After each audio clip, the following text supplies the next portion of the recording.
I wonder though if that evolutionary genetic programming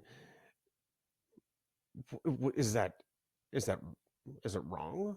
I mean, are we wrong? Are we genetically programmed to destroy ourselves, or will we get over the hump of this? So this um, I don't know, counterproductive, programming.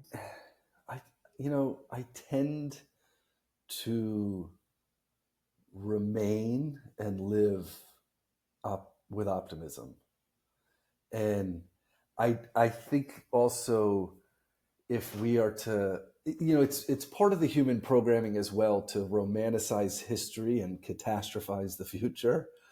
And I think if we put ourselves in any other generation, there was always going to be some challenge and adversity to overcome individually and collectively.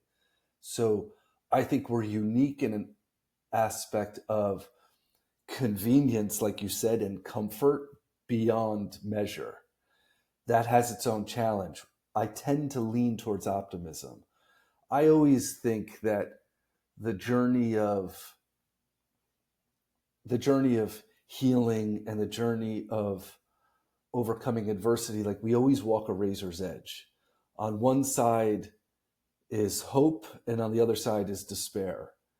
And we always have this opportunity, we always have this choice to walk this razor's edge and just to a degree lean towards hope, lean towards optimism, lean towards the power of the human spirit.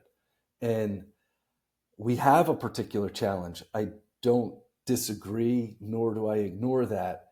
And as I walk that razor's edge in life, I do my absolute best to lean just a few degrees toward hope and optimism because they're both always right there.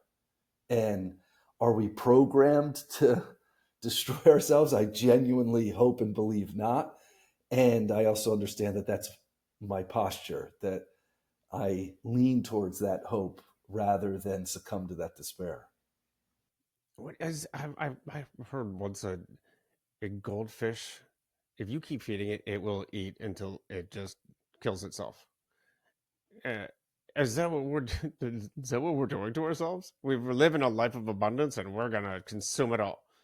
Uh, Yeah, and part of that comfort and convenience deactivates parts of our brain and nervous system and our potentiality, and so I think for us to understand where we overcorrect or overconsume and then just temper it back. It doesn't mean like let's all go back to 1,000 years ago, living around a campfire. However, that does sound very appealing to someone like me.